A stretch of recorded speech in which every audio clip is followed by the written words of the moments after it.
Nous sommes dans des temps de confusion très approfondie et très grave. Parce que vous savez qu'un pays est dirigé par un gouvernement.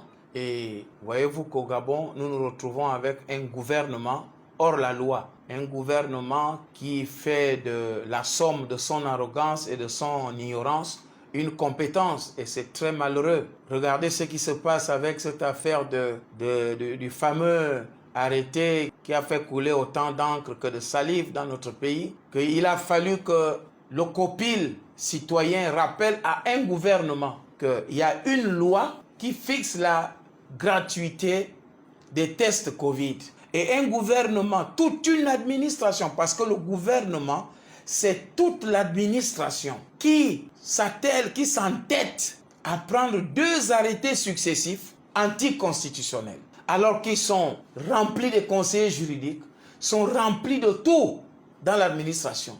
Mais ils s'entêtent à prendre 2 arrêtés anticonstitutionnels. 2 arrêtés. Un gouvernement qui ne connaît même pas la classification ou la catégorisation ou même l'échelonnement de la législation. Un gouvernement qui ne sait pas que dans un pays, il y a d'abord la Constitution, ensuite il y a la loi organique, ensuite il y a la loi, qu'on peut appeler loi ordinaire, et ensuite viennent les décrets, les arrêtés, les décisions, ainsi de suite. Un gouvernement qui prend un arrêté pour contredire une loi, alors qu'on sait bien qu'il faut une loi pour abolir une autre loi. Voilà le gouvernement d'Alice au pays des merveilles, qui doit démissionner bien sûr, parce que ce sont des fautes lourdes, des fautes lourdes. Un gouvernement qui ne sait pas que la loi est au-dessus de l'arrêté. Un gouvernement, tout un gouvernement qui ne sait pas ça, qu'on ne peut pas prendre un arrêté pour contredire une loi. Un gouvernement qui ne sait pas ça. Et moi, je ne pense pas qu'on doit blâmer la responsable du laboratoire Gaoma. On ne peut pas blâmer cette femme-là. Il faut d'abord comprendre que cette femme-là est nommée par qui? Cette femme-là est nommée par ceux-là qui organisent l'arnaque et la vaste escroquerie sur cette affaire de Covid. Donc, en quoi est-elle responsable de cette arnaque? Ce n'est pas elle qui a pris l'arrêté. Ce n'est pas elle qui a dit qu'elle va vendre les tests. L'ordre lui a été donné.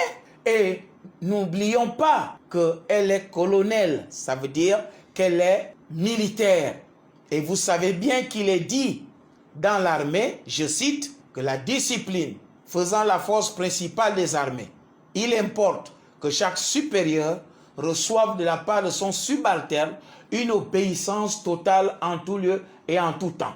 Les ordres doivent être exécutés littéralement, sans hésitation ni murmure, car l'autorité qui en donne en est responsable. Fin de citation. Donc, elle obéit, et le responsable, c'est qui? Le responsable, c'est le gouvernement qui a pris les dispositions pour arnaquer le peuple, pour arnaquer les usagers.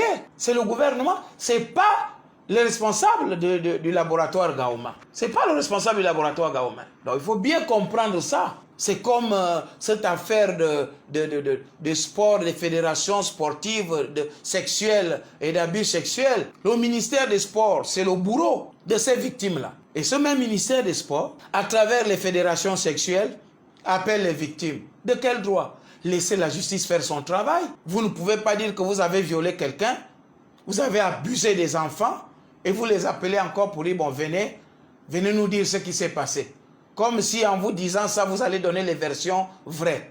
Laissez-les s'adresser à la justice. C'est maintenant à la justice d'appeler tout ce monde-là, les entendre pour préparer un procès. De quel droit vous permettez d'appeler les victimes? Ça encore, c'est pour organiser la magouille. Il faut arrêter ça. On a déjà un gouvernement qui nous fait souffrir à travers son incompétence avérée et notoire. Un gouvernement qui ne connaît pas la loi. Un gouvernement qui ne sait pas faire la différence entre un arrêté et une loi. Mais c'est plus que malheureux. Dire même que ce gouvernement-là est incompétent, c'est un luxe. C'est un gouvernement qui a sa place ailleurs, dans la forêt. Encore que dans la forêt, il y a des arbres intelligents. Donc essayons un peu de revoir votre position. Et si vous n'avez rien à faire ou rien à dire, vous restez tranquille et c'est tout.